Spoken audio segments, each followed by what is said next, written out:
The VR industry has no doubt seen some steady growth since the debut of the Oculus Rift and the HTC Vive back in 2016. But it's pretty apparent that the industry hasn't necessarily exploded in the way a lot of us might have expected or hoped for. I believe this explosion is still yet to come, and that we're just waiting on one key core technology to bring us to that point. So let's dive in.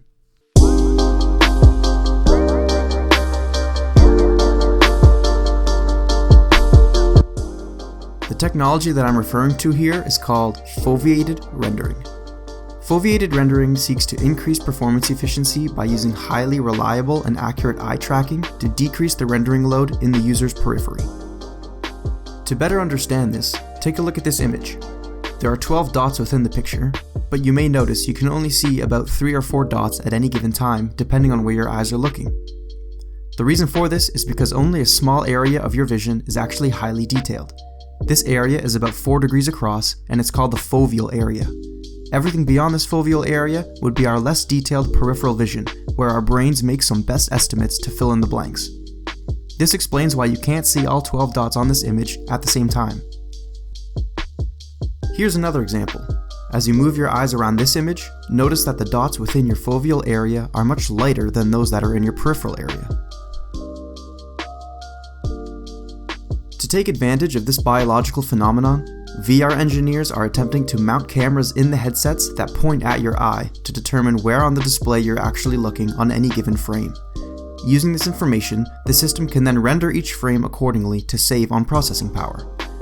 Only the foveal area of your vision will be rendered in high resolution, and as you move more and more into your periphery, the frame will be rendered at less and less detail. In theory, this would be imperceptible by the person in the VR headset. Michael Abrash of Oculus stated that only 1/20th the pixels would have to be rendered using this technique. So now you might be wondering, why is foveated rendering so important for next generation VR headsets? There's 3 reasons. Foveated rendering would lower the system spec requirements for VR, it would allow for increased resolution and field of view of the displays, and it seems to be necessary for wireless PC VR headsets. The first one is pretty obvious. The decrease in processing power provided by foveated rendering would allow for lower-end PC rigs and mobile processors to run vastly superior VR experiences. When it comes to field of view, currently the Rift systems are sitting at about 90 to 100 degrees, and the Valve Index is at about 130 to 140. Obviously, more field of view is desirable, as the field of view of both of our eyes together is over 200 degrees. Unfortunately, this comes at a cost. Field of view and display resolution find themselves at a trade-off, because as you increase field of view, pixels per degree decreases, and we get that good old screen door effect. Foveated rendering could allow for much higher resolution displays in order to maintain a high pixels per degree alongside a high field of view. Lastly, and perhaps most importantly, foveated rendering appears to be a necessity for tetherless VR at the high end, as the decrease in rendering load would make data transfer over a wireless link much more plausible. And now for the big question. When will foveated rendering reach consumers' hands in a true next-generation VR headset? Well, it turns out that answer is very complicated. Let's visit some of Michael Abrash's predictions for foveated rendering over his years as chief scientist at Oculus.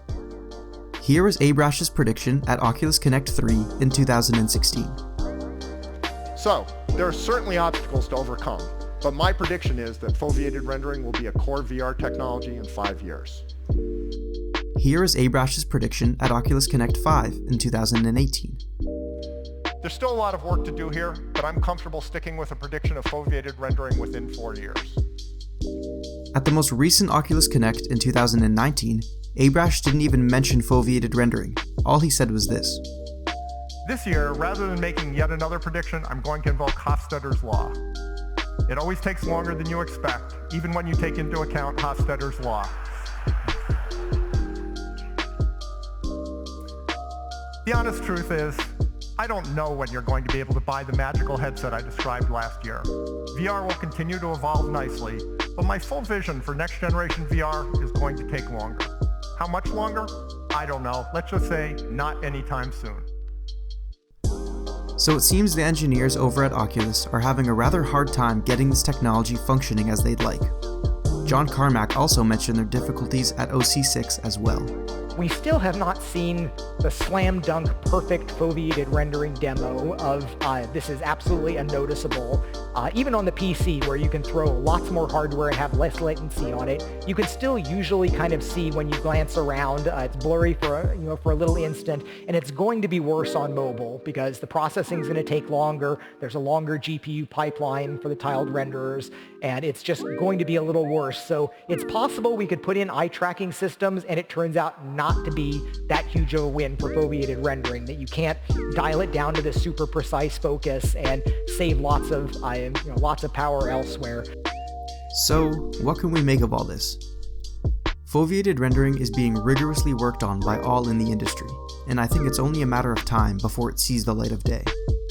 I personally am going to err on the conservative side of things and expect a true, next-generation foveated rendering VR headset by the mid-2020s. Now, that doesn't mean we won't be seeing new headsets in the front half of this decade.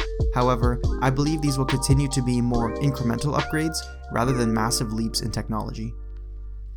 Us VR enthusiasts, we're in it for the long haul. It's also worth noting that if foveated rendering ships, it might not necessarily provide all of the benefits I stated in this video.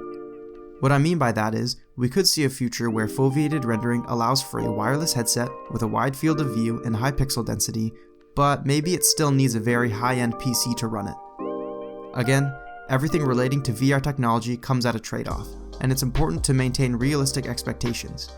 After all, it's better to be pleasantly surprised than disappointed. Of course, this is just my opinion on the information we have to date, and I could be wrong. I'd love to hear what you guys think in the comments. Whether you agree or disagree, I'd love to discuss.